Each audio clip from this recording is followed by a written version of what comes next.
मेरे प्रिय मित्रों, आइए स्वाध्याय के 40वीं ज्योतिष के 30वीं पाठशाला में आइए प्रवेश करें। 22 अक्टूबर 2020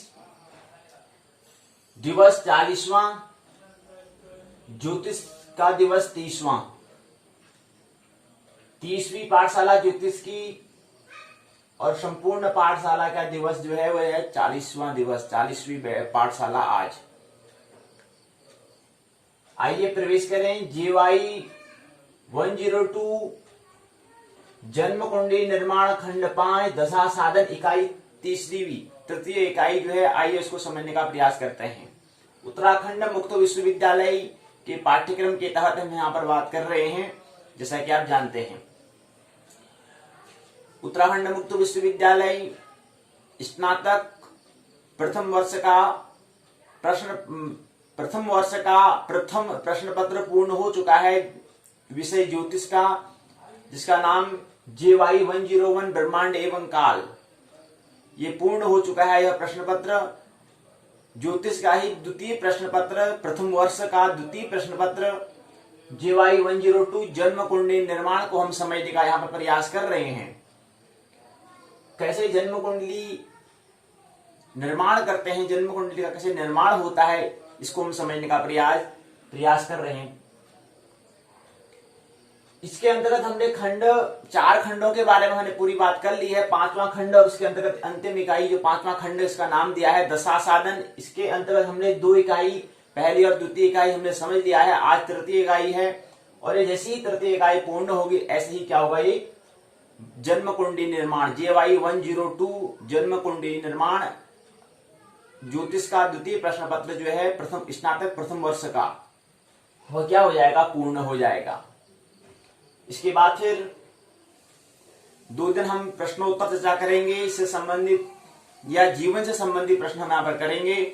उसके तदुपरांत हम फिर 2 दिन के बाद 23 और 24 2 दिन प्रश्नोत्तर चर्चा रहेगी। 23 और 25 से हम क्या करेंगे, संस्कृत विषय जो है इस महीने के 6 दिवस, हमारे यहाँ पर 6 दिन की जो 6 दिवस जो होंगे उसमें हम क्या करेंगे, संस्कृत विषय पर हम चर्चा करेंगे। उसके बाद अंतिम 31 अक्टूबर को हम यहाँ पर परीक्षा का हमें आयोजन करना, यह हमें स्मरण रहना चाहिए।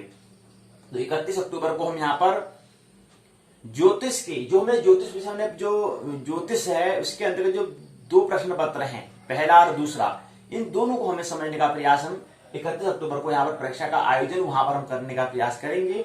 कि हम कल्पना करेंगे कि हम अगर हम कोई परीक्षा देते हैं, कोई इम्तिहान देते हैं, तो वहां पर हमें क्या करना चाहिए, वहां पर हमें कैसा हमें रहना है, कैसे हमको हमें आंसर देना है, या किस तरह से प्रश्न हो सकते हैं, इसको हम समझने का प्रयास हम क्या करेंगे। वो परीक्षा का जो आयोजन हम जो कार्यक्रम कर रहे हैं 31 अक्टूबर को, उस दिन हम इसको समझने का प्रयास करेंगे। लेकिन याद रहना चाहिए कि वो कब है, 31 अक्टूबर को, क्योंकि ये इसका जो है हमने पाठ्यक्रम को, सिलेबस को और पाठ पर हमने थोड़ा संक्षिप्त बात कर ली है।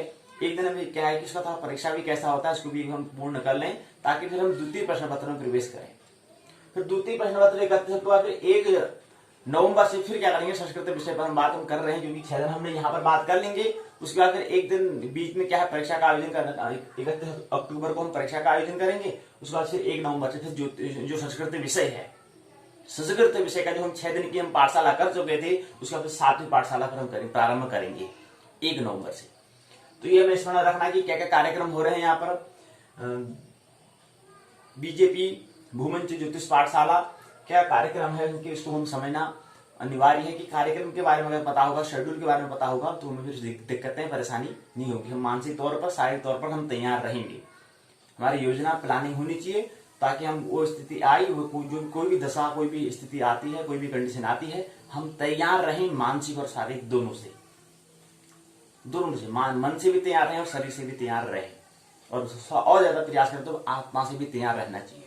क्योंकि जीवन जो है, मृत्यु किसी भी क्षण आ सकती है, मतलब मृत्यु की घटना किसी भी समय पूर्ण हो सकती है। इसलिए हमें क्षण क्षण में हमें तैयार रहना पड़ता है। सीखना उसी का नाम है, लर्निंग वही है। लर्निंग का मतलब होता है क्षण क्षण में, प्रति क्षण क्या रहना, तैयार रहना है। कोई भी स्थिति आए उसके लिए तैयार रहना है, रेडी रहना है। आई एम रेडी हमें रहना है। तो कोई भी क्षण आ सकता है, किसी समय भी मृत्यु घटना पूर्ण हो जाएगी। घटना तो हो ही रही है, लेकिन घटना पूर्ण होगी, वह घटना पूर्ण जब होती है उसको हम कहते हैं मृत्यु, हम कहते हैं। तो कभी भी आ सकती है, कोई फिक्स समय नहीं है, तो इसलिए तैयार हमें रहना है कि हमेशा क्षण क्या है, तैयार रहें। ये तो क्यों? क्योंकि हमें मृत्यु के क्षण भी हमें क्या करना है, जब मृत्यु आती है तो उसमें बेहोशी, जैसे हम रात्रि को निद्रा में नींद में जाते हैं तो हम बेहोश की अवस्था में हम जाते हैं, हमारा चेतन मन क्या जाता है, सो जाता है। ऐसी नींद की जब मृत्यु होती है उसमें भी निद्रा होती है, गहन निद्रा। तो उस समय हमें क्या करना है कि हमारी तैयारी ऐसी रहनी है, हमें पाठशाला, हमें ये जो हम यहाँ पर पाठशाला कर रहे हैं या कोई भी कहीं भी शिक्षा लेते हैं, तो उसका उद्देश्य यही है कि हमें क्या करना है कि मृत्यु के क्षण भी हमें होश पूर्वक हमें मृत्यु को देखना है। क्योंकि हमारा स्वभाव क्या है, दृष्टा होना है, देखने वाला। प्रकृति में प्रगतिशील है, परिवर्तनशील है, प्रगति करते रहती है, परिवर्तन होता रहता है। एक शरीर आ रहा है, दूसरा शरीर, तीसरा शरीर, चौथा शरीर का अदला बदली रहती है, परिवर्तन यहाँ पर होता रहता है, निरंतर परिवर्तन होता है। लेकिन देखने वाला जो दृष्टा है, जिसे हम आत्मा कहते हैं, ब्रह्म जिसे हम कहते हैं, वो क्या होता है, वो कभी भी परिवर्तन नहीं होता है, वो अपरिवर्तन होता है।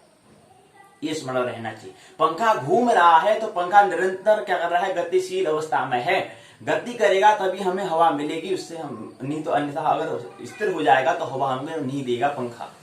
लेकिन पंखा जिस कील पर गति कर रहा है वो कील गति नहीं कर रही है, तो कील जो है वो जो उसका ध्रुव जो है, जो उसका अक्ष जो है, उस अक्ष को हम ब्रह्म कहते हैं, आत्मा कहते हैं। ऐसे ही हमारा जीवन का भी एक जो केंद्र है, जो जिस पर क्या है, प्रकृति, हमारे शरीर में परिवर्तन होते रहते हैं, वो क्या होता है, उसको हम प्रकृति कहते हैं। उसकी हम जन्म मृत्यु की हम बात करते हैं। हमने कहा था कि ज्योतिष के 3 हिस्से, अनिवार्य, अर्ध अनिवार्य और गैर अनिवार्य जो है, इसेंशियल, सेमी इसेंशियल और नॉन इसेंशियल हमने बात की थी। तो ये जन्म मृत्यु भी क्या है, नॉन इसेंशियल था, अर्ध अनिवार्य जगत की बात है, जिसमें हमें तैयार रहना है, तो किसी से में आ सकता है। तो प्रकृति क्या है, निरंतर परिवर्तन यहाँ पर होते रहे, चीजें यहाँ पर होते रहते हैं।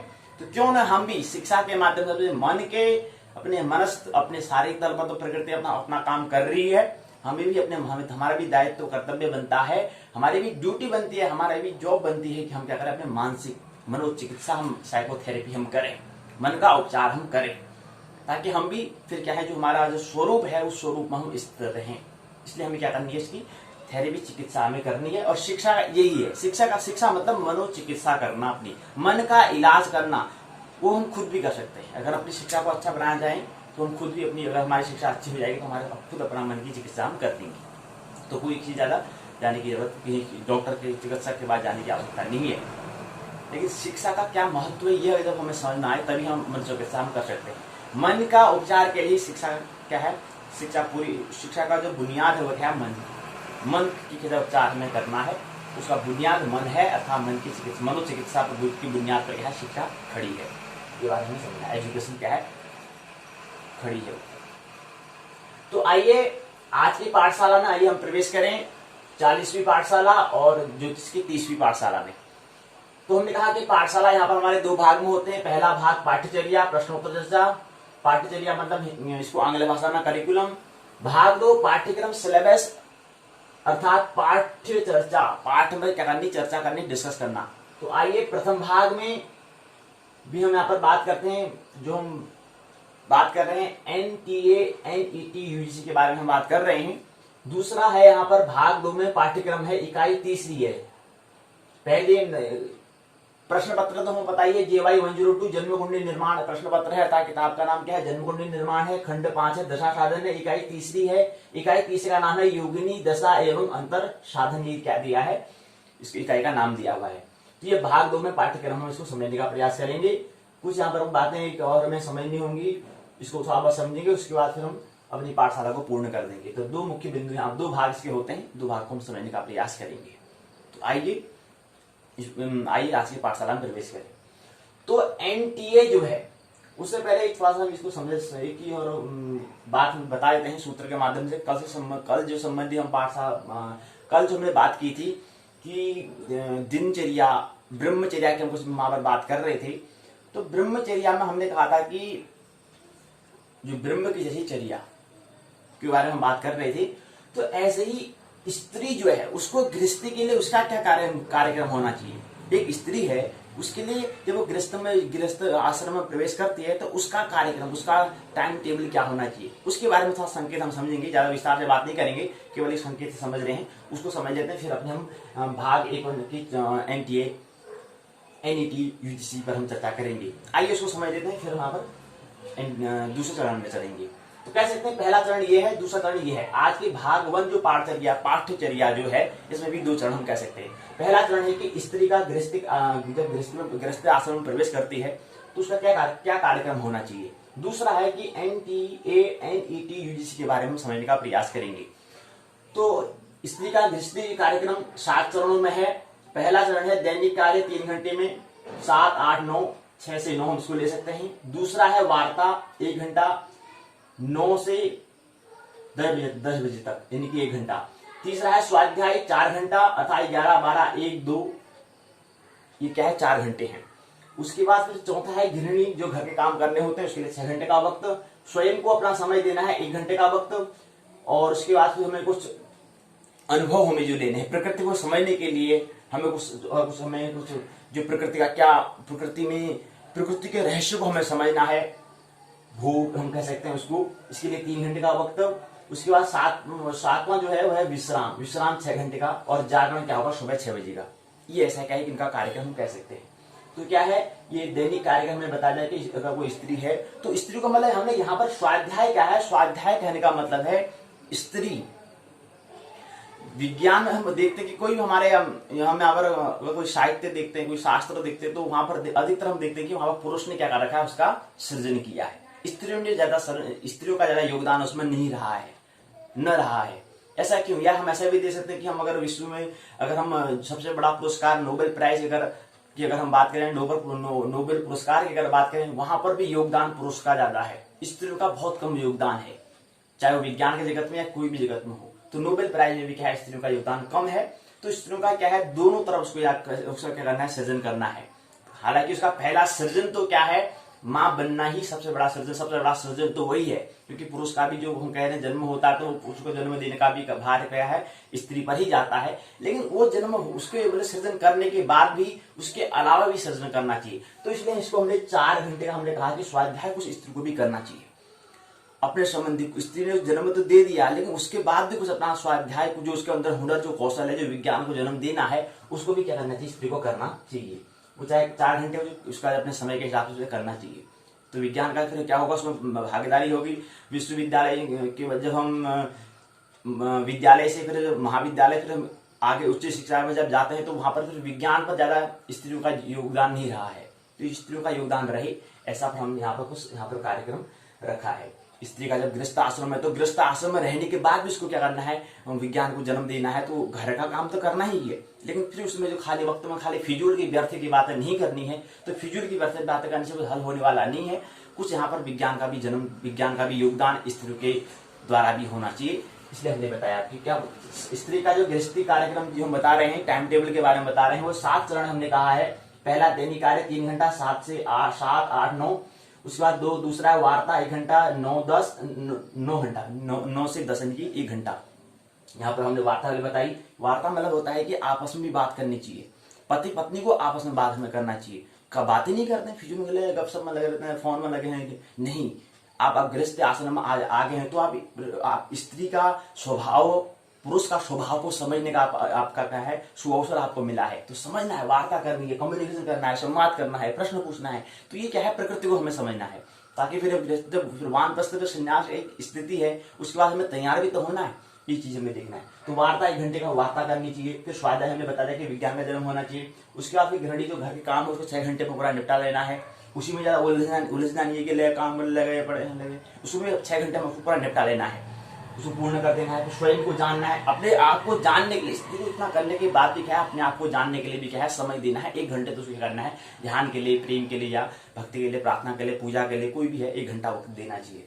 उसके बाद हमने बताया कि भोग के बारे में, प्रकृति के जो है, प्रकृति के जो हम कह रहे हैं कि पहले जो हमने ब्रह्मचर्य में जो हमने जो अनुभव लिए थे, उसके बाद ठीक गृहस्थ में क्या होता है, भोग होता है, वस्तुएं होती हैं, कार्य के बारे में इत्यादि, इनके बारे में क्या करना, प्लानिंग करना विज्ञान के जगत में, कि हमें क्या लेना है, हमें क्या करना है, हमें और क्या योगदान हो सकता है, हमारा घर में ठीक ठाक चल रहा है, चल रहा। तो ऐसे 3 घंटे का क्या है, और भी यहाँ पर संवाद कर सकते हैं, पति पत्नी कर सकते हैं। तो ओवरऑल देखा जाए तो 3 से 4 घंटे क्या करना चाहिए, पति पत्नी को कम से कम संवाद तो करना चाहिए, मतलब विज्ञान, क्योंकि उन दोनों के योग से क्या होगा, क्योंकि पति पत्नी का मतलब क्या होता है, श्रीमान और श्रीमती का मतलब क्या होता है, क्या आप जानते हैं?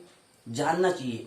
उन दोनों के योग से क्या हो, जो पुरुष के अंदर जो स्त्रीणता है उसका प्रतिबिंब स्त्री है, स्त्री के माध्यम से उसके अंदर जो स्त्रीणता है वो हमें दिखाई देती है, और ऐसी स्त्री के अंदर जो पौरुषता है वो पुरुष के माध्यम से उसमें दिखाई देगी। तो एक समय के बाद बिछड़ना तो है, जन्म अभी मिले हैं तो मिलने के बाद बिछड़ना होगा, क्योंकि प्रकृति क्या है, परिवर्तनशील है। जीवन भर के लिए आप साथ नहीं रह सकते हैं, लेकिन कुछ समय के लिए आपका क्या है, कुछ समय के लिए आपको मिलने का अवसर मिला है, तो मित्रता का अवसर मिला है, तो मित्रता का भरपूर हमें क्या है, लाभ हमें उठाना है। एक समय के बाद आप पहले आप बिछुड़े थे, उसके बाद फिर आपको क्या है, बिछुड़ जाना है, अभी मिले हो फिर बिछुड़ना है, क्योंकि प्रकृति परिवर्तनशील है। और दूसरा याद रखना कि अकेले आना है, अकेले जाना है, इसलिए बहुत ज्यादा भीड़ से किसी लोगों को भरना भी नहीं है। इसलिए तो यहाँ पर यह बात हमें समझनी है। तो मैंने बताया कि स्वयं को हमें कुछ प्रकृति के भोग के बारे में योजना बनानी है कि हमें आगे भविष्य में क्या करना है, क्या क्या हो सकता है हमारे घर में, हम घर में और क्या अच्छा माहौल कर सकते हैं। तो शिक्षा के माध्यम में बच्चों की क्या करना चाहिए, बच्चों को बच्चों में ध्यान देना चाहिए।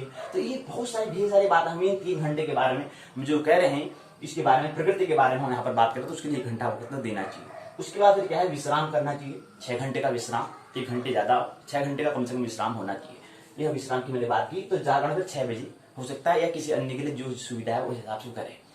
कोई अनिवार्य नहीं कि 6 बजे, कोई 4 बजे, 4 बजे तो करनी, कोई 5 बजे, जिस हिसाब से उसको शरीर का जो जो शरीर की जो विश्राम जरूरत जो है पूर्ण हो जाती है, शरीर को पूरा विश्राम हो जाता है, शरीर पूरा रिलैक्स पूरा हो जाता है, पूरा उसको आराम मिल जाता है, उसके बाद क्या करना चाहिए, जागरण अर्थात उठना चाहिए।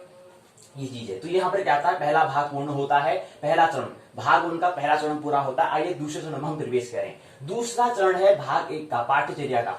NTA NET UGC national testing agency, national eligibility test, university grant commission, ये है यहाँ पर। इस पर हम 2024 पर इसलिए हम बात कर रहे हैं।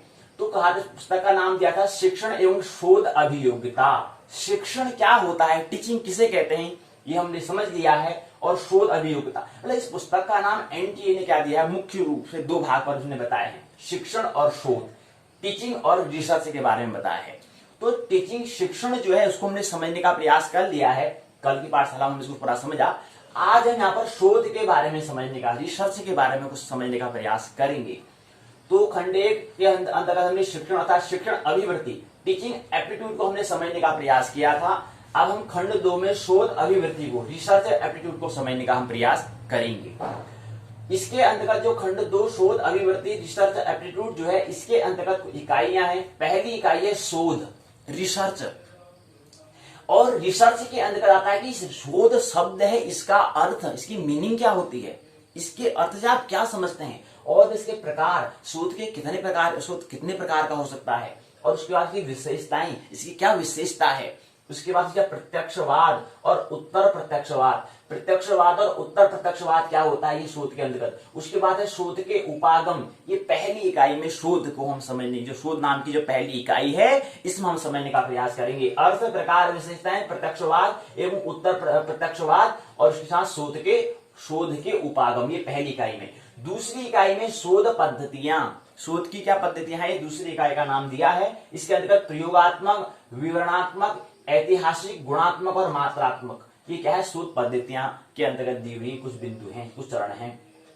उसके अंतर्गत तीसरी इकाई का नाम है शोध के चरण, तीसरी इकाई है उसका नाम दिया है शोध के चरण, शोध के स्टेप बताओ, सीढ़ियां के बारे में बताओ। उसके बाद चौथी इकाई है शोध प्रबंधन, आलेख और लेखन के बारे में। इसके अंतर्गत फॉर्मेट्स की शैली, संदर्भ शैली, ये 2 यहाँ पर बात दी हुई है। इसको समझने का प्रयास, चौथी इकाई जिसका नाम दिया है शोध प्रबंधन, आलेख लेखन के बारे में उसका नाम दिया है। इसके अंतर्गत फॉर्मेट की शैली और संदर्भ की शैली के बारे में 2 बात हम समझेंगे। उसके बाद 5वीं इकाई जिसका नाम दिया है शोध में ICTC, information communication technology, ICT का क्या योगदान है, क्या का अनुप्रयोग क्या है, ये हम 5वीं इकाई में समझने का प्रयास करेंगे। उसके बाद 6ठी इकाई है शोध नैतिकता, शोध की क्या नैतिकता है, ये हम 6ठी इकाई में समझने का प्रयास करेंगे। और खंड दूसरा है शोध अभिवृत्ति, रिसर्च एप्टीट्यूड है। तो ये क्या है, ये हमने समझने का प्रयास किया था। और यहाँ पर कहा था कि आईसीटी की हमने बात कर रहे हैं, इन्फॉर्मेशन मतलब होता है सूचनाएं, और कम्युनिकेशन मतलब होता है संचार, और टेक्नोलॉजी मतलब होता है संवाद, टेक्नोलॉजी मतलब होता है प्रौद्योगिकी या तकनीकी हम इसको कह सकते हैं। तो सूचना संचार प्रौद्योगिकी या सूचना संवाद प्रौद्योगिकी जो है उसके बारे में यहाँ पर सूत्र में क्या उसका योगदान है इसके बारे में समझने का प्रयास करेंगे। तो यहीं से हमने एक बात हमने सुना है कि BSNL हम आप कहते हैं, भारत संचार निगम लिमिटेड हम कहते हैं। तो ये क्या है, प्रौद्योगिक टेक्नोलॉजी है, तकनीकी है। इस तकनीक के माध्यम से क्या करते हैं, संवाद करते हैं, हम क्या करते हैं एक दूसरे से कम्युनिकेशन करते हैं। बीएसएनएल का सिम है, आइडिया का सिम है, तो ये सिम के माध्यम से क्या करते हैं, उसमें सिम डालते हैं, फोन होता है, बॉडी होती है, उसमें सिम होता है, उसके माध्यम से क्या करते हैं हम बात करते हैं, उस सिम का कुछ नंबर होता है, उसके माध्यम से एक व्यक्ति से दूसरे व्यक्ति के बीच में क्या करते हैं हम कुछ बातें, कुछ सूचनाएं का आदान प्रदान करते हैं। उस आदान प्रदान, उस सूचना के आदान प्रदान का नाम क्या है, कम्युनिकेशन है, संवाद है। तो इसलिए आईसीटीसी और इंफॉर्मेशन हम क्या कर रहे हैं, आदान प्रदान क्या कर रहे हैं, सूचना कर रहे हैं, ठीक है। और उसके बाद टी मतलब होता है टेक्नोलॉजी, ऐसे क्या है, टेक्नोलॉजी एक तकनीकी है, तकनीकी के माध्यम से एक तकनीकी मतलब प्रकृति हम कह सकते हैं, प्रकृति का विकसित रूप हम इसको कह सकते हैं। प्रकृति मतलब प्रकृति में सभी चीज आता है, प्रकृति में एक चीज है, लेकिन प्रकृति में कुछ चीजों को हमने जोड़कर क्या बनाया, उसको हमने विकसित कर दिया, तो वो टेक्नोलॉजी, प्रौद्योगिकी और तकनीकी कहलाएगी।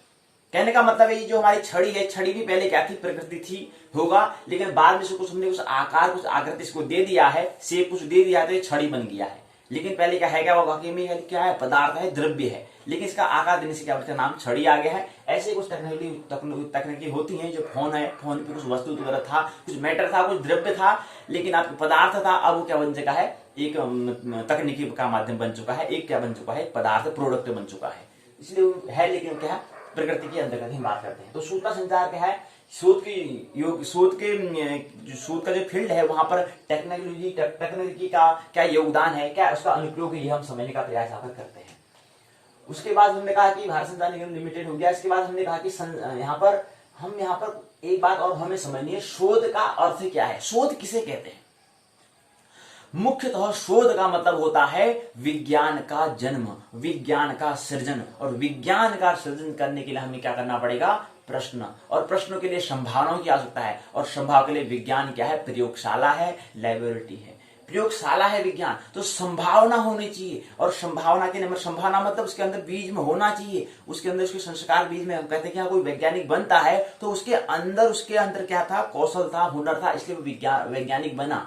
उसके अंदर ऐसी हुनर कौशलता थी, विज्ञान चिंतन करने की, मनन करने की, विचार करने की क्या थी, उसके अंदर क्षमता थी, अर्थात संभावना थी। और संभावना करने के बाद क्या करा, प्रश्न करा, और प्रश्न करने के लिए फिर क्या होता है, विज्ञान प्रयोगशाला है, ऐसा अल्बर्ट आइंस्टाइन कहते हैं।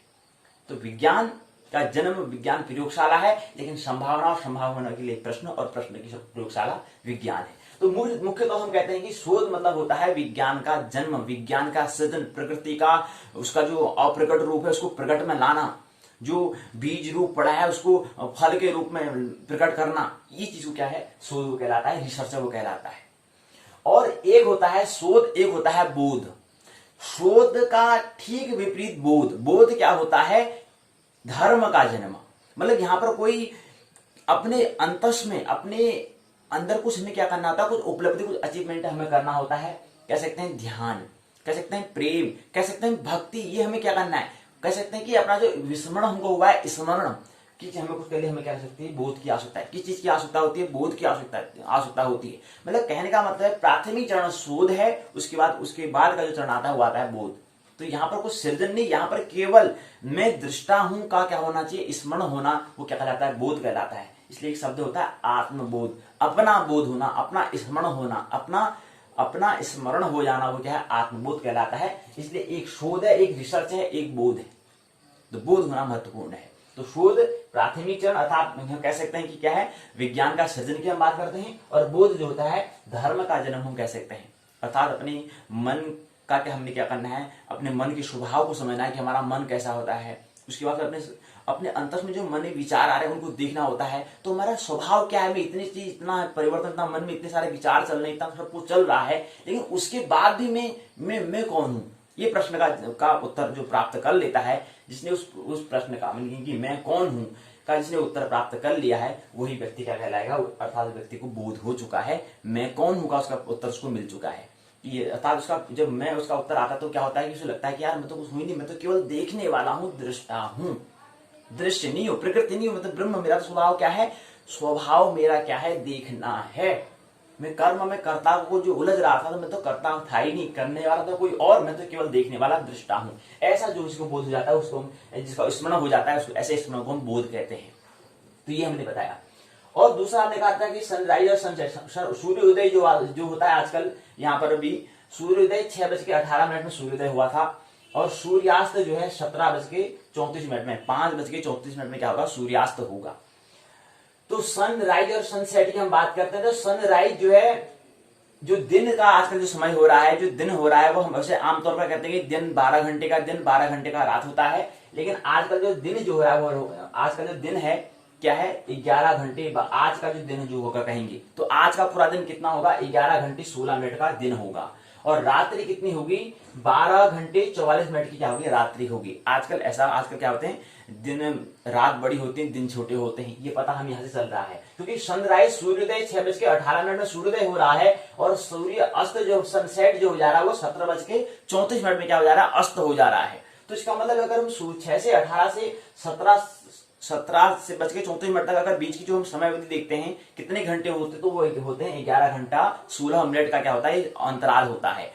लेकिन आजकल ऐसा कह रहा है, दिन मतलब समझ में आ रहा है कि दिन छोटे होते हैं। और दूसरा आता है कि हम कह रहे हैं कि सनसेट, सूर्य अस्त जो हो रहा है वो हो रहा है 17:34 में, और सूर्यास्त, सूर्य उदय जब होगा, अगले दिन का जो सूर्य उदय होगा वो 6:19 में सूर्य उदय हो रहा है। तो इससे ये समझ में आता है कि अगला जो सूर्योदय जो हम कह रहे हैं वह सूर्य उदय होने तक।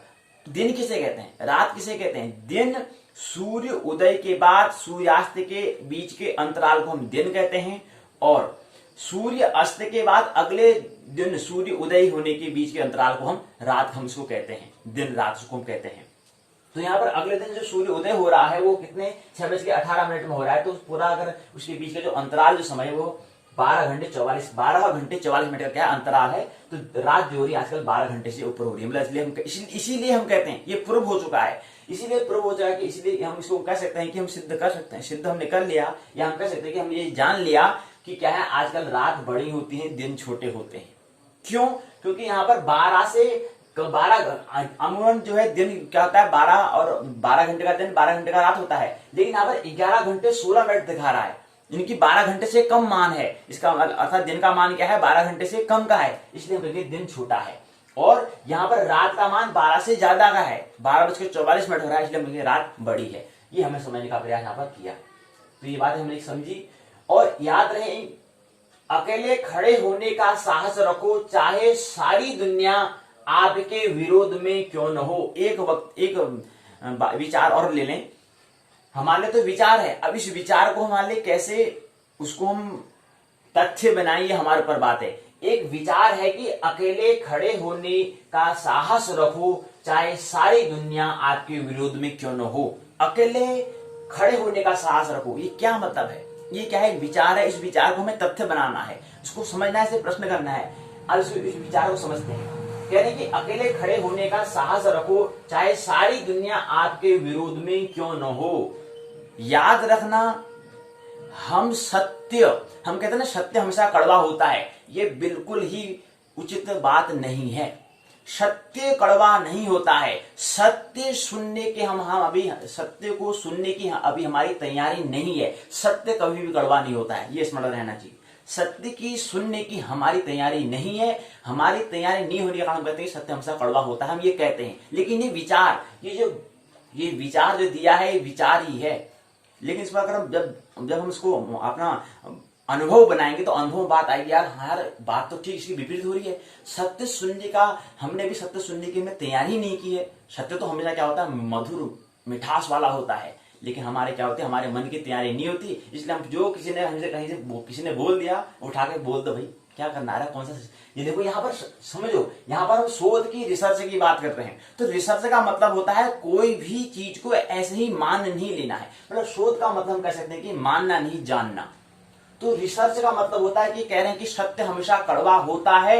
ये बात क्या सही है, इसकी खोज करो कि ये बात वाकई में। इसकी खोज करने के लिए क्या करना पड़ेगा, कहीं प्रयोगशाला में जाना पड़ेगा? नहीं, खुद हमें क्या करना पड़ेगा, अपने अंतर से हमें देखना पड़ेगा उसको। शोध दो तरह से हम कर सकते हैं, इसलिए हमने कहा था कि शोध के प्रकार भी होते हैं। शोध के प्रकार एक तो मतलब होता है कि प्रयोगशाला हम करेंगे, किसी हम वस्तु प्रकृति के बारे में जानेंगे। एक होता है कि अपने अंतर मन को समझने के लिए। तो हम ऐसे प्रकार की हमने बात की थी। तो प्रकार मतलब तो हमें जब अपने अंतस में जानेंगे तो समझ में आएगा कि सत्य हमेशा क्या होता है, मधुर होता है, मीठा होता है। लेकिन हम कहते हैं किसी ने कह दिया सत्य हमेशा कड़वा होता है, और हम क्या होते हैं, शोध नहीं करते हैं, रिसर्च नहीं करते हैं। तो रिसर्च न करने के कारण हम कहते हैं कि यार हाँ, हम भी बोल देते हैं, हम भी उसका उच्चारण कर लेते हैं, हाँ यार सत्य हमेशा कड़वा होता है। हम भी उसका देखा देखिए बिना उसके प्रश्न किए हुए। और शोध का मतलब होता है प्रश्न करना। प्रश्न करो कि उसकी जांच पूरा करना, खोजना उसको वाकई में सत्य है नहीं, सत्य की तलाश करना। लेकिन बिना कुछ कहे हम कहते थे हाँ यार सही कह रहा है यार, सत्य हमेशा कड़वा ही होता है यार। बड़े लोग डांटते तो हम बिल्कुल मुंह ऐसे लटका देते हैं, हाँ वाकई में ठीक लगता है, हाँ सत्य हमेशा कड़वा होता है। नहीं, ये गलत बात। ये उसमें अगर शोध करेंगे, अगर हम प्रश्न करेंगे तो हमें पता चलेगा कि सत्य हमेशा मिठास वाला होता है। लेकिन हमारी तैयारी नहीं है, इसलिए हमको ऐसा लगता है कि सत्य हमेशा कड़वा होता है। तो ऐसे क्या है, शोध हमें करना। तो अकेले खड़े होने के लिए हमें क्या करना पड़ेगा, साहस हमें रखना पड़ेगा। क्यों? क्योंकि अकेला हम जब यात्रा करते हैं तो हमें अपने आप को पहले समझना होता है। और अपने आप को समझने के लिए हमें चूंकि हमें हमारे सत्य सुनने की तैयारी है नहीं। और एक व्यक्ति क्या है, सत्य को सुनने, वो कहता है कि मैं सत्य को जब तक जान नहीं लेता हूं तब तक मानने वाला नहीं। तो वो फिर अपनी बातें, उसको अपने आचरण अंतर में बदलने बहुत काफी वक्त लगा है। अब उसने अंतर आचरण को, उसने क्या कर लिया है, अपने आप को अंतस्य और आचरण दोनों में क्या कर लिया, अपना परिवर्तन उसने कर लिया है। लेकिन उसके ठीक विपरीत क्या है, जो अन्य व्यक्ति उनने भी अंतस और आचरण को परिवर्तन नहीं किया है। क्योंकि वहां पर अंतस और आचरण में परिवर्तन करने के लिए साहस की आवश्यकता होती है, साहस के साथ साथ धैर्य की आवश्यकता होती है। लेकिन दूसरे व्यक्ति, अन्य जो व्यक्ति कहते हैं कि सत्य हमेशा कड़वा होता है, उनकी साहस, उनके धैर्य रखने की भी क्या है, तैयारी नहीं है। लेकिन एक व्यक्ति क्या करता है, साहस और तैयारी करता है।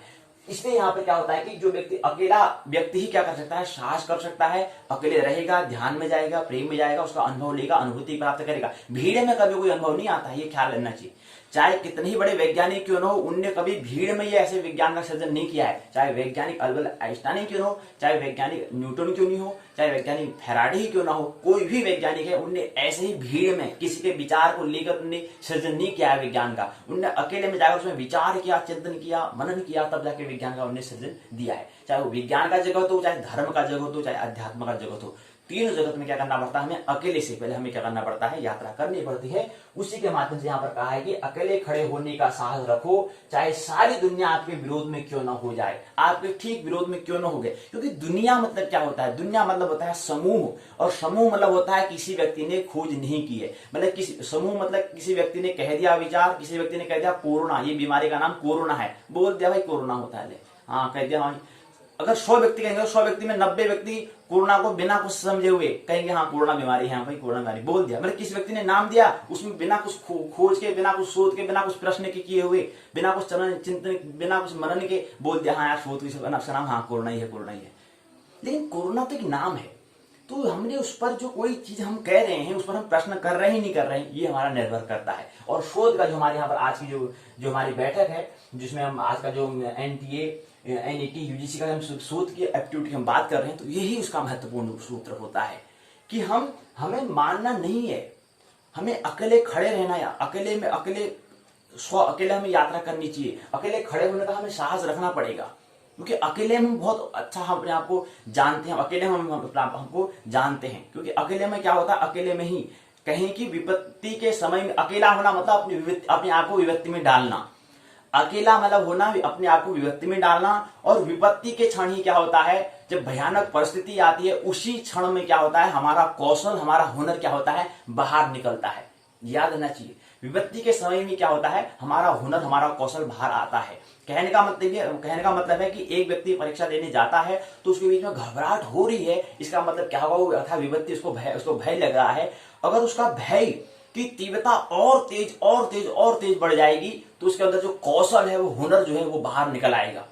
लेकिन उसकी विपत्ति अगर जो भय जो हो रहा है उसके साथ तालमेल बना ले रहा है, सुख और दुख के साथ अगर उसने समन्वय तालमेल अगर उसने बना लिया, मतलब कभी सुख का पड़ रहा इधर है, कभी इधर पड़ रहा है, तराजू तो उसने अगर तोल लिया थोड़ा बैलेंस, कभी दुख में अगर वो अपने आप को व्यवस्थित कर लिया तो फिर उसके बाद क्या होगा, आगे उसका जो हम जो कह रहे हैं बोध, आगे की यात्रा जो कह रहे हैं उसके अंदर जो कौशल हुनर जो है वो अपने हुनर को, अपने कौशल को बाहर नहीं निकाल पाएगा। क्योंकि अपने कौशल हुनर को बाहर निकालने के लिए हमें पहले पूर्ण रूप से दुख में हमें उतर जाना होता है। दुख के उच्चतम शिखर तक हमें पहुंचना होता है। जब दुख के उच्चतम शिखर तक हम पहुंच जाते हैं तब वहां से हमें क्या मिलता है, आनंद का, या कहें कि आगे जो निर्माण हम जो कह सकते हैं, आगे कहें जो हमारा अंदर कौशल, हमारा जो संस्कार बीज है उस पर हमें यहाँ क्या होती है, उसकी यात्रा होती है। अगर हम ऊपर ही ऊपर केवल ऊपर ही ऊपर डोल मडोल करते रहे, क्योंकि चक्र क्या है, वर्तुल में घूम रहा है, तो एक सुख का पड़ला एक दुख का पड़ला है, तो ये तो घूमता रहेगा। इसके साथ हमें क्या करना है कि एक चक्र में, एक वर्तुल में क्या करना है, पूरा दुखी हमें हो जाना है, पूर्ण रूप से हमें दुखी हो जाना है। इसी दुखी के अनुसार हमें क्या होगा, फिर आनंदी सुख की, फिर आनंद की अनुभूति होती है, तब जाके हमें कौशल हुनर बाहर निकलता है। तो याद रहे, विपत्ति के क्षण में ही क्या होता है, हमारा हुनर, हमारा कौशल बाहर निकलता है। तो इसलिए हमने कहा कि शोध में ये होता है कि हम ऐसे ही जो बात कह रहे हैं उसको ऐसे ही हमें मान नहीं लेना है, ऐसी उसको धारण, ऐसी उधार हमको ज्ञान प्राप्त नहीं करना है। शोध का मतलब होता है प्रश्न करना, चिंतन करना, मनन करना, पूछना क्या ये सही है या गलत है, सही गलत की जांच परख करना, इसकी जांच करता, इस जांच का नाम क्या है, शोध है, रिसर्च है। तो ये हमने बात समझने का प्रयास यहाँ पर किया।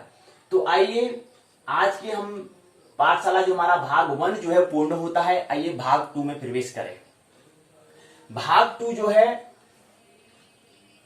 एक सूत्र और समझ लें कि विज्ञान जो होता है सत्य की खोज है, धर्म जो है सत्य की अनुभूति है, कला जो है सत्य की अभिव्यक्ति प्रकटता है, अध्यात्म है सत्य की गवाह अर्थात गवाही अर्थात दृष्टा होना, अर्थात साक्षी होना, विटनेस होना, ये क्या है, अध्यात्म का लक्षण है। अध्यात्म का ये क्या है, हम उसको कह सकते हैं कि ये गुण है। तो ये 4 बात हैं। विज्ञान मतलब होता है सत्य की खोज, धर्म है सत्य की अनुभूति करना, फीलिंग करना, पहले में खोज करना, सर्च हमें करना या रिसर्च उसको करना हम कह सकते हैं। और दूसरा है धर्म मतलब सत्य की हमें क्या करना है, उसकी अनुभूति करनी, फीलिंग हमें करना है। उसका कला है सत्य की अभिव्यक्ति हमें करना है, उसको कैसे व्यक्त करते हैं, कैसे उसको प्रकट करते हैं, कैसे उसको अपने कला के माध्यम से, आर्ट के माध्यम से कैसे दूसरों लोगों को तो पहुंचाना है, वो कला कहलाएगा। तो सत्य की जो हमने जो खोजा, उस सत्य को खोजने के बाद हमने जो उसके अंदर फीलिंग करने के बाद जो हमने दूसरे व्यक्ति को देने के लिए जिस माध्यम से, चाहे वो हमारा जो माध्यम होता है, हमने लिखने, किसी पुस्तक में नोट करने के माध्यम से उसको दिया, पुस्तक में उसको लिख दिया, लेखक बन गए हम, लेखन के माध्यम से किसी को दिया, या किसी को गाने के माध्यम से हमने उसको दे दिया, या किसी को अपने नृत्य डांस के माध्यम से वो अनुभव को हमने दे दिया, फीलिंग को हमने दे दिया, या कोई अभिनय नाटक करके हमने उसको दे दिया, या कोई हमारा कौशल जो हमारा जो करियर है उसके माध्यम से उसको हमने दे दिया, अभिनेता अभिनेत्री बन गए, या कोई हम साहित्यकार बन गए, कलाकार बन गए, संगीतज्ञ बन गए। तो इस तरह से हमने क्या करा, जो भी हमने सत्य की खोज की थी जीवन में, जो भी सत्य की खोज करने के बाद जो हमने सत्य की अनुभूति जो मैंने की थी, उसको फिर हमने कला के माध्यम से, अपने आर्ट के माध्यम से हमने क्या करा, दूसरे लोगों तक साझा किया, शेयर किया। हमने कहा था कि जो भी जितना भी आपके पास आपको मिलता है तत्क्षण उसको क्या देना है, दान कर देना है। अपने पास एक रत्ती भर में कुछ नहीं रखना होता है, ये ख्याल रहना चाहिए। तो जितना मिलता है उतना दो। प्रेम का मतलब क्या होता है, देना ही तो होता है। प्रेम का मतलब, प्रेम की जो अनुभूति होती है उसका मतलब क्या होता है, दो। मेरे से बड़ा आप क्या है। कभी आपने देखा कि जब दो प्रेमी होते हैं एक दूसरे को उपहार में गिफ्ट देते हैं, कुछ उपहार देते हैं, कभी आपने गौर किया वो गिफ्ट क्यों देते हैं? उन दो प्रेमी को पता है या नहीं पता है, लेकिन वो गिफ्ट देने का मतलब होता है कि अब मेरे पास जो भी मेरे पास आएगा उससे सबसे पहले अधिकारी कौन होगा, आप पहले अधिकारी हैं, उसके बाद मैं, जो बचेगा वो उसको मैं अपने पास रखूंगा, लेकिन उससे पहले आप हैं, दूसरे नंबर में मैं हूं। तो इसलिए क्या करते हैं, गिफ्ट देते हैं। कोई प्रेमी जो आपस में, प्रेमी और प्रेमी का जो आपस में गिफ्ट देते हैं, वो गिफ्ट देने का मतलब ये होता है कि वो कहते हैं कि अब पहले तू है बाद में मैं, इसलिए इसको उपहार गिफ्ट देते हैं। कभी आपने गिफ्ट दिया होगा तो इस पर गौर करें कि आखिर है क्या, वो प्रेम की अनुभूति, उसी अनुभूति का हम नाम यहाँ पर कह रहे हैं। अब दूसरा हम कला के बारे में हमने कहा कि जो भी हमने सत्य की विज्ञान के माध्यम से जो भी हमने सत्य को खोजा, धर्म के माध्यम से जो भी सत्य को हमने अनुभव किया, उसके माध्यम से आता है कला। कला के माध्यम से क्या करना है, लोगों को साझा करना है। वो कला पर हमारे आर्ट्स पर निर्भर करेगा। उस कला के माध्यम अगर कोई बात है बता रहे हैं तो कितने महत्वपूर्ण, कितने उल्लायक, कितने मुस्कान के माध्यम से, किस तरह से उसको बताने का हमारा ढंग है, वो हमारे कला पर निर्भर करता है, हमारे आर्ट पर, हमारे कला पर, हमारा कला, इसलिए अगर उसका कला के नाम से कलाकार हम कह देते हैं। कला से ही क्या शब्द बना है, कलाकार बना है। क्या आकार दिया है व्यक्ति ने, कला को क्या आकार दिया है, ऐसे देने वाला व्यक्ति आकार, कला को आकार देने वाला व्यक्ति क्या कहलाता है, कलाकार कहलाता है। तो इसलिए उसके लिए हम कहते हैं कला। उसके इसलिए विज्ञान के बाद धर्म, धर्म के बाद कला का स्थान आता है, और उसके बाद फिर आता है कला के बाद अध्यात्म। फिर जो हम दे रहे होते हैं, उसको देने के बाद फिर हम अपना जब अपना खुद ध्यान में बैठते हैं, खुद उसको देखते हैं, या किसी को जब कला के माध्यम से दे रहे होते हैं, उस समय हमारे अंदर साक्षी, जो गवाह रूप, जो हमारी आत्मा है, जो गवाही देती है, वाकई क्या बात है। तो अंदर से जो उसको प्रेरणा, अंदर से जो हमें कॉम्प्लीमेंट है, तारीफ मिलती है, उस ऐसी अनुभूति, ऐसी अनुभव का, ऐसी मन के अनुभव का नाम क्या है, अध्यात्म है। ऐसी चेतना का मतलब अनुभव जो हमने किया वो अध्यात्म है। तो सत्य की गवाही जो देगा, सत्य का जो गवाह मतलब जो दृष्टा, जो हम कह रहे हैं, देखने वाला जो है, वो गवाही देने लगेगा, तो वो कहेंगे अथा अध्यात्म जगत में वो व्यक्ति जो है पहुंच गया, हम कहेंगे। तो ये है। तो इसलिए साक्ष्य मतलब आत्मबोध या बोध, बोध मतलब होता है स्मरण। बोध का मतलब क्या होता है, केवल हमें विस्मरण हुआ है, केवल हमें स्मरण में बात लानी है। अचेतन में है, केवल चेतन में लाना है।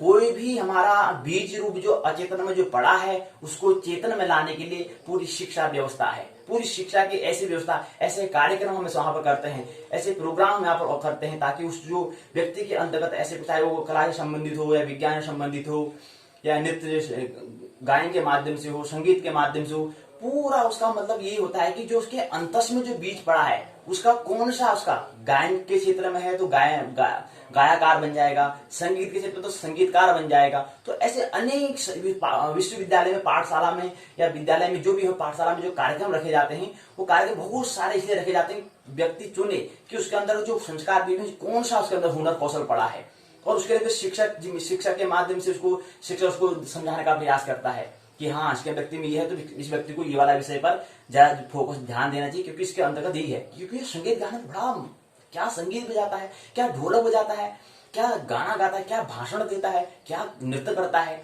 ये सब जांच कौन करता है, क्योंकि शिक्षक क्या है, पहले इस मार्ग से गुजर चुका है। तो इसलिए शिक्षक यहाँ पर, शिक्षक का योगदान, शिक्षक की हम यहाँ पर सहायता ले सकते हैं। तो ये चीज है कि अध्यात्म की हम बात बता रहे हैं, आत्मबोध, ये सब पूरा क्या होता है, दर्शन। आध्यात्म मतलब होता है दर्शन करना होता है अपना। बोध का मतलब होता है स्मरण, जो हमें विस्मरण हुआ है उसको कैसे स्मरण में लाएं, कैसे वो हमारा दर्शन बने, देखने वाले बने, ये चीज पूरी क्या होती है, ये हमारा अध्यात्म जगत की बात होती है। तो ये मेरे कुछ बातें यहाँ पर करी।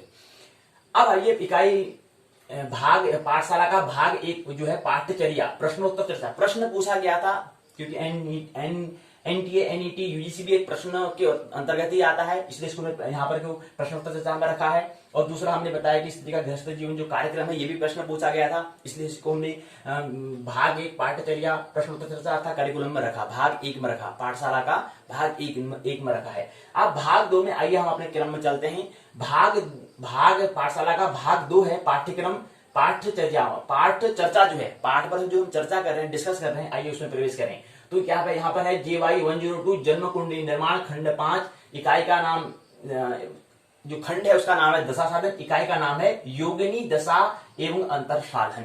क्या होता है ऐसी स्थिति, योगिनी दशा और अंतर साधन क्या होता है, इसको समझने का प्रयास करते हैं। आइए अब हम यहाँ पर पाठ पर चर्चा करने पर हम यात्रा कर चुके हैं, तो समझे कि इकाई 3 क्या है। इकाई 3 है योगिनी दशा और अंतर साधन। ऐसी स्थिति जो पृथ्वी द्वारा 36 परिक्रमा सूर्य की करने तक की अवधि वाला हो। ऐसी स्थिति जब पृथ्वी अपना 36 बार अपना वर्ष पूरा कर लेती है, 36 बार परिक्रमा कर, सूर्य की 36 बार जब परिक्रमा कर लेती है, और जैसी 36 परिक्रमा का जो समय जो है, उतने वक्त तक जो स्थिति बने, 36 साल तक, 36 वर्ष तक की जो स्थिति बनती है, उस 36 वर्ष की स्थिति को हम क्या कहते हैं, योगिनी दशा कहते हैं। हम कह रहे हैं कि जो ऐसी दशा, ऐसी स्थिति, नक्षत्रों के माध्यम से ऐसी स्थिति बननी है जो 36 वर्ष तक बन रही है। 36 वर्ष तक ऐसी स्थिति बन रही है, अर्थात पृथ्वी क्या है, 36 बार सूर्य की परिक्रमा कर ले रही है, लेकिन स्थिति क्या है, अब ऐसी बनी है, कितने वर्ष तक बनी है, समय की गणना कर रहे हैं तो 36 वर्ष तक बनती है। तो ऐसी 36 वर्ष की अवधि वाला जो समय होता है, ऐसी दशा जो होती है, ऐसी स्थिति जो होती है, ऐसा स्टेटस जो होता है, उसको हम योगिनी दशा कहते हैं। ऐसी दशा को हम क्या कहते हैं, योगिनी दशा कहते हैं। जन्म नक्षत्र संख्या में 3 जोड़कर 8 का भाग देने पर एकादि शेष की बात करें, एकादि 1 2 जितने भी आते हैं, 1 2 3 आदि शेष से मंगल आदि योगिनी दशाएं होती हैं। ये क्रमशः जो शेष होता है, जो दशा होती है वो 8 होती है, पहला, दूसरा, तीसरा, चौथा, पांचवा, छठा, सातवां। पहली दशा मंगला, दूसरी पिंगला, तीसरा धान्या, चौथा भ्रामरी, पांचवा भद्रिका, छठा उल्का, सातवां सिद्धा, आठवां संकटा होता है। ये क्रमशः क्या है, 8 क्या होते हैं, 8 योगिनी दशा होती हैं। और ये क्रम से क्या होती है, मंगला 1 वर्ष की, पिंगला 2 वर्ष की, धान्या 3 वर्ष की, भ्रामरी 4 वर्ष की, भद्रिका 5 वर्ष की, उल्का 6 वर्ष की, सिद्धा 7 वर्ष की, संकटा 8 वर्ष की क्या होती है, दशा होती है, स्थिति होती है। और मंगला जो हम कह रहे हैं कि जन्म नक्षत्र, अब हमने क्या कहा था कि जन्म नक्षत्र संख्या में 3 जोड़कर 8 से भागा देने पर कौन सी, आप किसी व्यक्ति का, हमें जानना है कि व्यक्ति की जब जन्म ले रहा था उसमें कौन सी दशा चल रही थी, उसको जानने के लिए बता रहे हैं कि क्या करना पड़ेगा कि जन्म नक्षत्र का एक संख्या जो इसका दिया है, जन्म नक्षत्र की संख्या जो है, जन्म नक्षत्र की जो संख्या है, जन्म नक्षत्र है उसमें 3 जोड़कर 8 से भाग देने पर जो शेष आएगा, चाहे 1 आए, चाहे 2 आए, चाहे 3 आए, चाहे 4 आए, उस शेष के हिसाब से हम क्या कहेंगे, वो कहेंगे वो वाली दशा है, कहेंगे उसके जन्म के समय, उस समय अंतरिक्ष में जो नक्षत्र की स्थिति से, जो दशा स्थिति से, जो कंडीशन जो वहां पर बन रही थी, उस कंडीशन, उस स्थिति का नाम क्या है, ये वाली दशा है। तो कौन सी दशा है, हमने समझा कि जन्म नक्षत्र अगर पुष्य है, पुष्य जो नक्षत्र है उसका जो अगर संख्या है 8वें नंबर पर पुष्य नक्षत्र आता है। 8वें पुष्य नक्षत्र में अगर 3 को हम जोड़ देते हैं तो 11 बनता है, 9 10 11 आता है। और 11 को फिर हम 8 से भाग देते हैं तो शेष बनता है, शेष फल जो बचता है, शेष जो बचता है वो 3 बचता है। और तीसरी जो दशा है वो कौन सी है, पहली मंगला, दूसरी पिंगला, तीसरी धान्या है। तो धान्या जब जो कोई जिस व्यक्ति का पुष्य नक्षत्र, जब जन्म के जिसका नक्षत्र पुष्य नक्षत्र है, उस समय उसकी जो योगिनी दशा थी, उस दशा का नाम है धान्या। धान्या, तो तीसरी भी धान्या दशा में जन्म हुआ है उस व्यक्ति का, जो क्या है 3 वर्ष तक, क्योंकि तीसरे नंबर में है तो इसलिए 3 वर्ष की वो धान्या वर्ष, जो 3 वर्ष की जो 3 वर्ष में, क्योंकि तीसरे क्रम में आता है धान्या, इसलिए 3 वर्ष तक वो स्थिति, वो योग दशा रहेगी। तो हमने कहा कि मंगला से क्या होता है, मंगला से चंद्रमा का जन्म होता है, पिंगला से सूर्य का जन्म होता है, धान्या से गुरु का जन्म होता है, भ्रामरी से मंगल का, भद्रिका से बुध का, और उल्का से शनि का, सिद्धा से शुक्र का, संकटा से राहु का क्या होता है, जन्म होता है। ये हमने समझने का प्रयास किया। जीवन काल में योगिनी 1 बार हो तो अल्पायु होती है, 2 बार होगी तो मध्यायु होगी, 3 बार होगा तो दीर्घायु होती है। और एक योगिनी दशा का मान कितना होता है, 36 वर्ष होता है। तो अल्पायु का जो गणना, जो समय है वो 36 वर्ष की है। मध्यायु की जो आयु है, जो इसमें क्योंकि 2 बार योगिनी दशा को अगर जोड़ते हैं तो 36 + 36 क्या होता है, 72 वर्ष की क्या होती है, मध्यायु होती है। और उसके बाद 3 बार दीर्घायु में क्या करेंगे, हम 3 बार योगिनी दशा को जोड़ेंगे, 36 36 36 108 वर्ष की क्या होती है, दीर्घायु होती है। तो ये हम कह सकते हैं कि किसी व्यक्ति की अल्पायु को अगर बात करें तो अल्पायु मतलब 36 वर्ष के बीच का जो समय है। कोई व्यक्ति 35 साल तक जीता है तो कहेंगे उसकी यहाँ अल्पायु है। कोई व्यक्ति क्या है 70 साल तक जीता है तो कहेंगे उसकी आयु मध्यायु थी। कोई व्यक्ति 108 105 साल में जी रहा है तो उसके कहेंगे उसकी आयु क्या है, दीर्घायु है। तो इसलिए हम कहते हैं दीर्घायु हो, अल्पायु हो, कहते हैं ना, तो वही चीज है। तो अल्पायु यहां से गणना हम योगिनी दशा के हिसाब से लगाते हैं।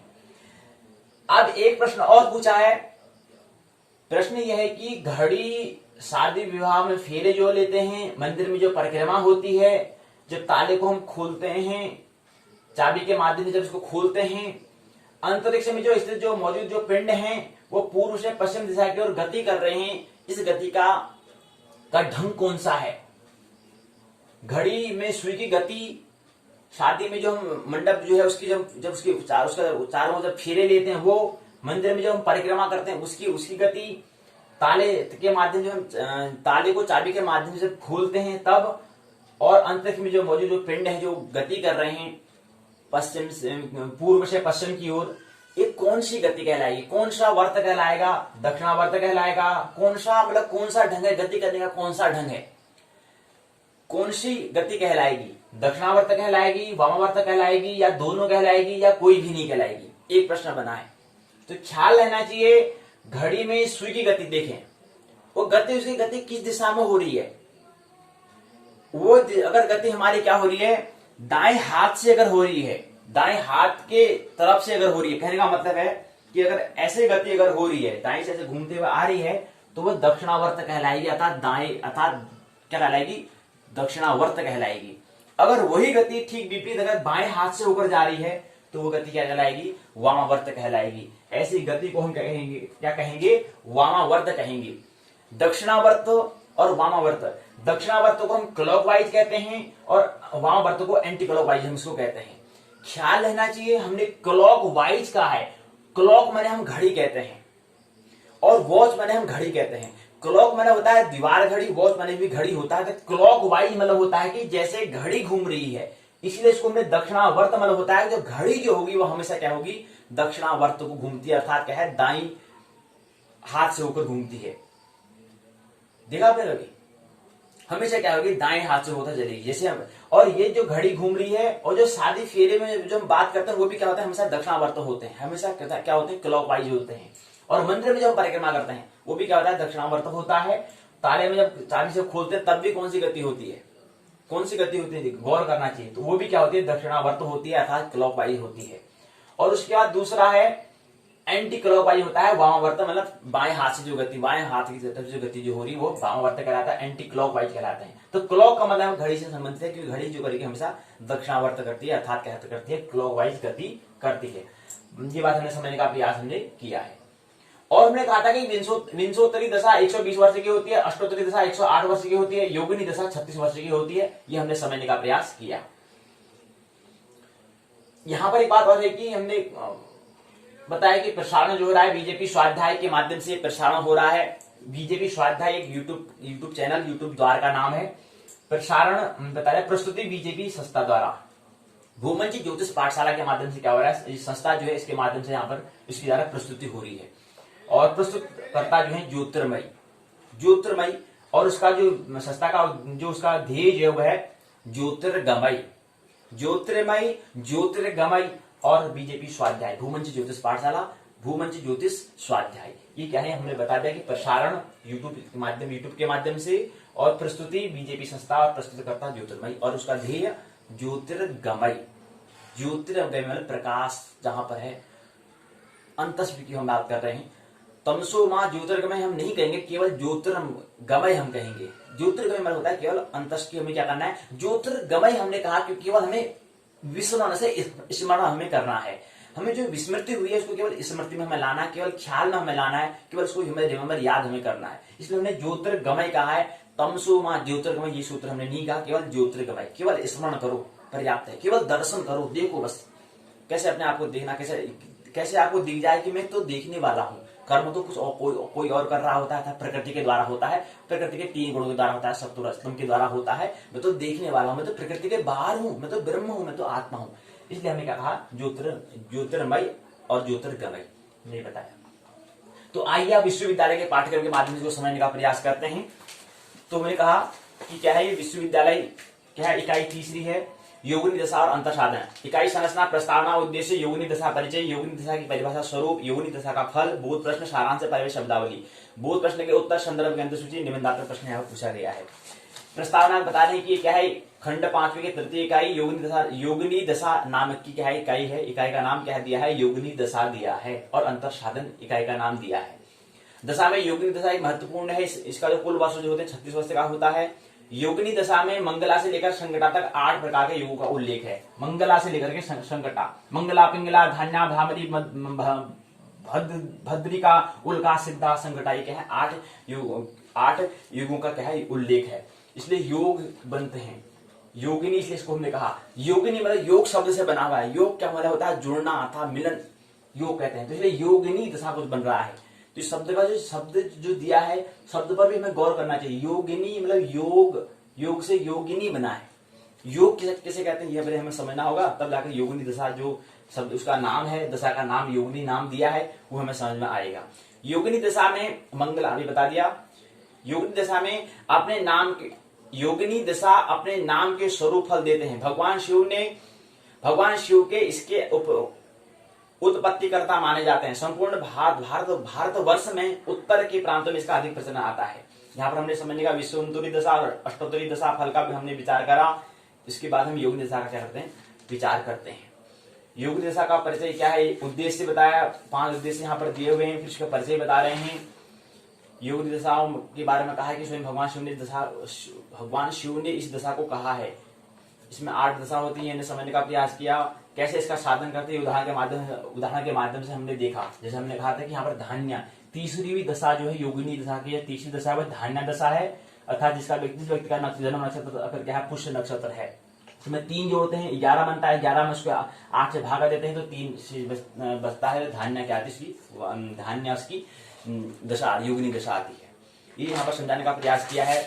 बताया कि यहाँ पर देखो स्वामी है, वर्ष है मंगला, पिंगला, धान्या, ब्राह्मणी, भद्रिका, उल्का, सिद्धा, संकटा। स्वामी चंद्रमा, सूर्य, गुरु, मंगल, बुद्ध, शनि, शुक्र, राहु। ये यहाँ पर दिया है। धान्य गुरु होते हैं तो गुरु दे रखा है। वर्ष 1 साल, 2 साल, 3 साल, 4 साल, 5 साल, 6, 7, 8 साल तक रहता है। नक्षत्र हमने बताया कि क्या है, अश्विनी। ब्राह्मणी चौथे से शुरू होता है, अश्विनी भरणी के चौथे मतलब ब्राह्मणी अर्थात मंगल। चौथे जो दशा है मंगल है, पहली दशा मंगल है। तो चलिए मंगल यहाँ पर हमने दिखा रखा है। मंगल यानी कि चौथा क्रम यहाँ पर बताया, क्योंकि चौथे साल में जो हम मंगल बता रहे हैं, इसके अंतर्गत कौन सा नक्षत्र होता है, अश्विनी होता है। फिर भरणी, फिर कृतिका, फिर रोहिणी, फिर मृगशिरा, आद्रा, पुनर्वसु, पुष्य तीसरे नंबर में, आश्लेषा, मघा, पूर्व फाल्गुनी, उत्तर फाल्गुनी, हस्त, चित्रा, स्वाति, विशाखा, अनुराधा, ज्येष्ठा, मूल, पूर्व शांडा, उत्तर शांडा, श्रवण, धनिष्ठा, सदविशा, पूर्व भाद्रपद, पूर्व और उत्तर भाद्रपद, रेवती। ये क्या है, 27 नक्षत्र से उनके बारे में बताया है। मंगला दशा का 1 वर्ष के बारे में मंगला बता रखा है। मंगला, फिर पिंगला, फिर धान्या, फिर ब्राह्मणी, फिर भद्रिका, उल्का, सिद्धा, संकटा। ऐसी इनका पिंगला बता रखा है, 2 वर्ष की होती है। मंगला 1 वर्ष की, पिंगला 2 वर्ष की, धान्या 3 वर्ष की, ब्राह्मणी 4 वर्ष की, भद्रिका 5 वर्ष की, उल्का 6 वर्ष की, सिद्धा 7 वर्ष की, संकटा 8 वर्ष की होती है। ये उसके बारे में दशा और अंतर साधन के बारे में, अंतर दशा के बारे में बताया है। ये समझाने का प्रयास यहाँ पर किया है। प्रश्न पूछा है कि योगिनी दशा कुल कितने वर्ष का होता है, कुल कितने वर्षों का होता है। योगिनी दशा सर्वप्रथम किसके द्वारा कहा गया था, यहाँ पर बताओ कि योगिनी दशा क्रम में पिंगला के पश्चात आता है, ये बताओ। मंगला का अर्थ होता है, क्या अर्थ होता है बताओ। दशाफल विचार में मौलिक नियम क्या है, यहाँ पर नियम कुछ बताए हैं। शुभ और अशुभ के बारे में कुछ विशेष नियम यहाँ पर बताए हैं। उसके बाद दशाफल में राहु केतु की विशेषता यहाँ पर बताई हुई है। अंतर दशाफल क्या है, सारांश यहाँ पर बात बताई है। ज्योतिष शास्त्र में दशाओं का ज्ञान परम आवश्यक है। दशा क्रम में विंशोत्तरी के पश्चात योगिनी दशा का नाम आता है। योगिनी दशा 36 वर्ष का होता है। ये दशाएं स्व नामानुसार अपना फल देते हैं। वस्तुतः प्रचलन के दृष्टिकोण से सर्वाधिक विंशोत्तरी एवं अष्टोत्तरी का ही क्या है, विचार किया जाता है। परंतु भारतवर्ष के कई प्रांतों में योगिनी दशा का भी प्रचलन है। सर्वाधिक दशाओं का उल्लेख पराशर होराशास्त्र में आचार्य पराशर जी ने किया है। इसको समझने का प्रयास यहाँ पर हमने किया। परिभाषा शब्दावली, उसके बाद यहाँ पर प्रश्न के उत्तर, ग्रंथ सूची के बारे में निबंधात्मक प्रश्न पूछा है। योगिनी दशा का उल्लेख करते हुए उसके फलादेश, कर्तव्य आदि का विस्तार पूर्वक उल्लेख करो। ज्योतिष उक्ति योगिनी दशा का क्या महत्व है, ज्योतिष उक्ति योगिनी दशा का क्या महत्व है, इसका सर्वाधिक प्रचलन कहाँ पर है, ये समझाने का प्रयास करो। दूसरा प्रश्न में ऐसा पूछा गया है। तो यहीं पर क्या होता है, हमारा उत्तराखंड मुक्त विश्वविद्यालय का जो स्नातक प्रथम वर्ष विषय ज्योतिष का द्वितीय प्रश्न पत्र जो जन्म कुंडली निर्माण मानवीय विद्या शाखा के अंतर्गत विषय आता है ज्योतिष, और उसके मानवीय विद्या शाखा के अंतर्गत क्या है, संस्कृत विषय भी आता है। तो उत्तराखंड मुक्त विश्वविद्यालय के मानवीय की विद्या शाखा के अंतर्गत हमारे 2 विषय संस्कृत और ज्योतिष आते हैं। उसके बाद सामाजिक जो विद्या शाखा है उसके अंतर्गत फिर मनोविज्ञान आएगा। तो यहीं पर क्या है, मानवीय विद्या शाखा के अंतर्गत जो ज्योतिष विषय है उसके अंतर्गत जो पाठ्यक्रम और पाठ पर हमने संक्षिप्त में कुछ समझने का प्रयास इन 2 प्रश्न पत्रों में किया है। ज्योतिष को समझने के लिए हमने 2 प्रश्न पत्रों में विश्वविद्यालय की पाठ्यक्रम के तहत कुछ समझने का हमने विचार किया। कुछ संकेत हमने लिए ज्योतिष को समझने के लिए। ज्योतिष क्या कहता है इसको समझने का प्रयास हमने किया। तो यहीं पर क्या होता है, जो द्वितीय प्रश्न पत्र है जन्म कुंडली निर्माण, यह पुस्तक क्या होता है, पूर्ण होती है। पूरे विस्तार से नहीं, लेकिन पूरी किताब को हमें समझ में नहीं आई होगी, लेकिन कुछ तो हमने संकेत, कुछ तो हमने नया सीखा होगा, कुछ संकेत हमें सिग्नल, कुछ हमें इशारे तो मिले मिले होंगे। उन पर हमें क्या करना है, फिर पुनः विचार करना है, चिंतन करना है। कम ज्ञान हो, सम्यक क्या हो, ज्ञान होना चाहिए। सम्यक मतलब सही होना चाहिए, कम हो लेकिन क्या हो, सही हो, मतलब वो अनुभव वाला होना चाहिए। तो इसलिए कुछ यहाँ पर संकेत हमें मिले होंगे, उस पर क्या करेंगे, चिंतन करेंगे, विचार करेंगे, उस पर शोध करेंगे, उस पर खोज करेंगे, तब जाके क्या होगा, हमारा जो पाठशाला है उसका जो करने का जो उद्देश्य है वो पूर्ण होगा। तो यहीं पर क्या है, ये पूर्ण होता है।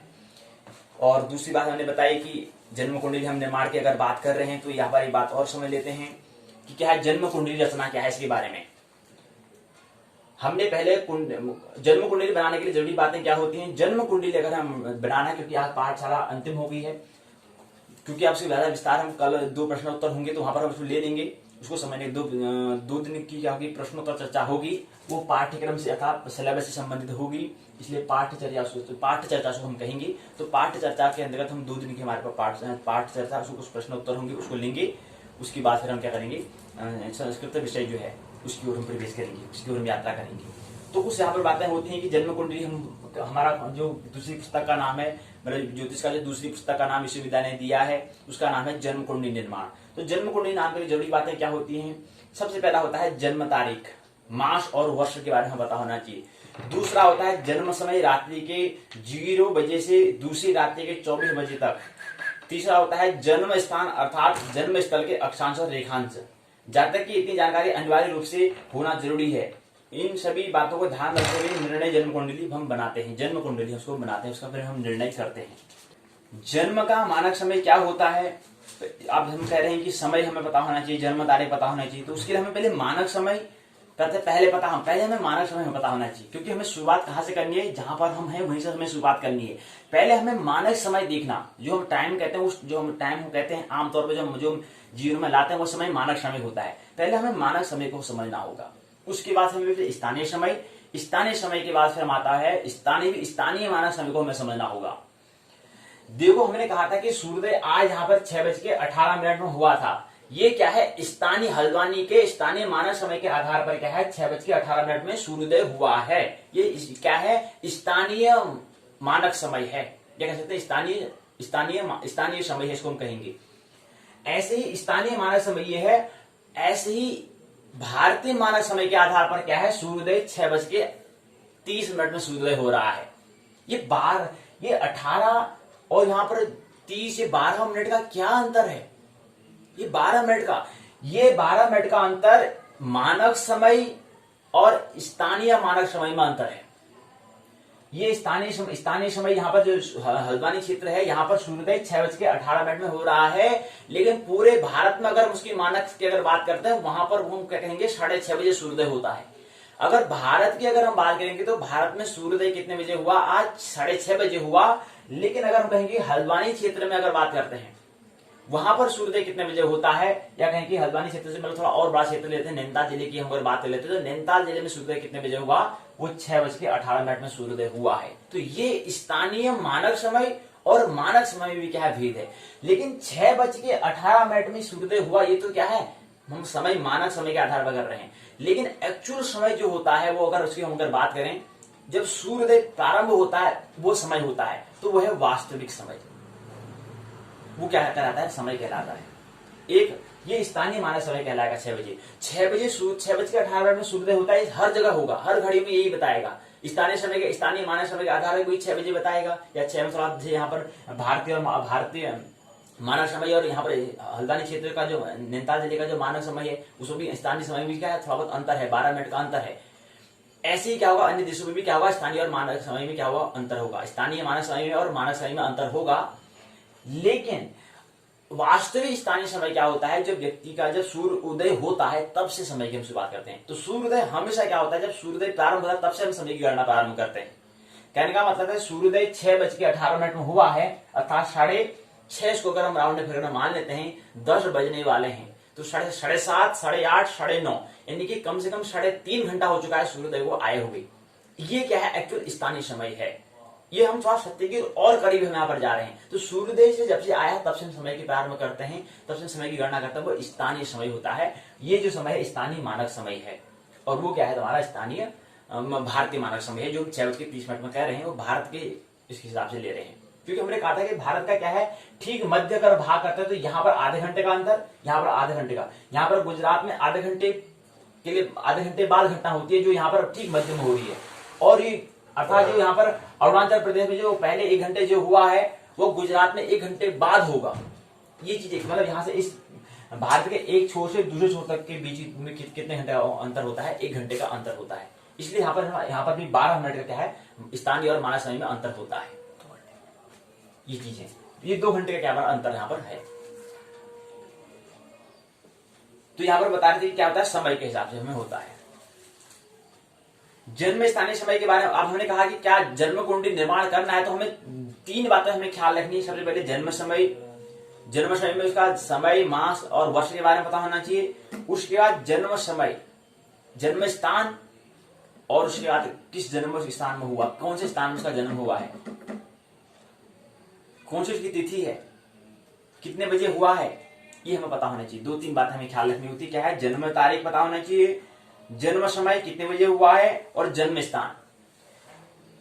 जन्म समय की तारीख पता होनी चाहिए, तारीख मास और वर्ष तीनों पता होने चाहिए। डेट ऑफ बर्थ होना चाहिए, पता होना चाहिए, मतलब डेट, मंथ और ईयर पता होनी चाहिए। उसके बाद फिर क्या है? समय, किस समय हुआ जन्म, सुबह हुआ कि शाम हुआ, दिन हुआ, सुबह हुआ, प्रातः हुआ, सुबह हुआ, दोपहर में हुआ, सायं में हुआ, शाम को हुआ या रात्रि को हुआ, कब हुआ जन्म, ये पता होना चाहिए। उसके बाद फिर आता है जन्म स्थान, कौन से स्थान में उसका जन्म हुआ है। ये 3 महत्वपूर्ण बात है जन्म कुंडली निर्माण के लिए। और कुंडली कंप्यूटर के माध्यम, संगणक के माध्यम से भी हो जाती है, लेकिन हाथ से भी आनी चाहिए निर्माण करने के लिए। ये बातें समझने, कुछ बातें हम यहाँ पर ले रहे थे। कल प्रश्नोत्तर चर्चा जो है वहां पर हम इसको बात कर लेंगे विस्तार से। वहां पर कुछ बातें, यहाँ पर कुछ 2-3 बातें हमें समझनी है। ये हम कल की प्रश्नोत्तर चर्चा जो होगी पाठ्यक्रम के तहत, जो भाग 2 में प्रश्नोत्तर चर्चा जो होगी, वहां पर जो जन्म कुंडली निर्माण से संबंधित कुछ प्रश्न होंगे उसके उत्तर यहाँ पर ले लेंगे, या कुछ जो हमने अनुभव किए हैं उसको हम साझा करेंगे। यहाँ पर कल की पाठशाला में इसको समझने का प्रयास करेंगे। तो यहीं पर क्या है, भाग 2 दिन में प्रश्नोत्तर करेंगे, तुम्हारा फिर ज्योतिष भाग पूर्ण हो जाएगा। संस्कृत विभाग में प्रवेश करेंगे। और याद रहना चाहिए कि क्या है, इस 31 अक्टूबर को परीक्षा का भी हमें आवेदन हमें करना है। तो मानना नहीं है, जानना है, आनंद महोत्सव पूर्वक जीवन जीना है। कोई ज्यादा सीरियस होने की कोई आवश्यकता नहीं है, लेकिन थोड़ा गंभीर भी होना है और ज्यादा अंतर से हमें क्या है, शांत हमें होना है। लेकिन विज्ञान को जन्म देने के हमें अशांति भी होना पड़ेगा। तो शांति और अशांति दोनों साथ साथ हमें करना है, क्योंकि विज्ञान जन्म देने के लिए तो शांत हम नहीं रह सकते हैं, और धर्म में जन्म के लिए कोई शांति कोई जरूरत नहीं है, आनंद रहना है। तो अंतर से हमें शांत, मौन, मतलब कहने का मतलब है पूरा अगर दिन हमारे पास 24 घंटे होते हैं तो कुछ समय 1 घंटा 2 घंटा हमें क्या करना है, अपने आप में हम दृष्टा, हम देखने वाले, कोई भी कर्म न करें, केवल देखने वाले बन जाएं।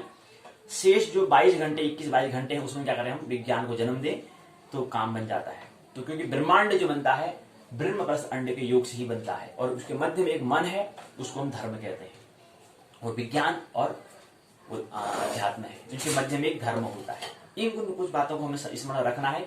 स्मरण रखेंगे तो एक आनंद महोत्सव पूर्वक हम जीवन जिएंगे। यही हमें करना होता है, विचार करना होता है, चिंतन करना होता है, प्रश्न करने होते हैं। प्रश्न जो हमारे पहले प्रश्न करना होता है, प्रश्न करने के बाद उसको प्रश्न का फिर समाधान हमें करना है, फिर समाधिस्थ में हो जाना है। समाधान, समाधि का मतलब होता है समाधान। अब कोई भी स्थिति आएगी उसका हम समाधान कर लेंगे, हल हम कर लेंगे।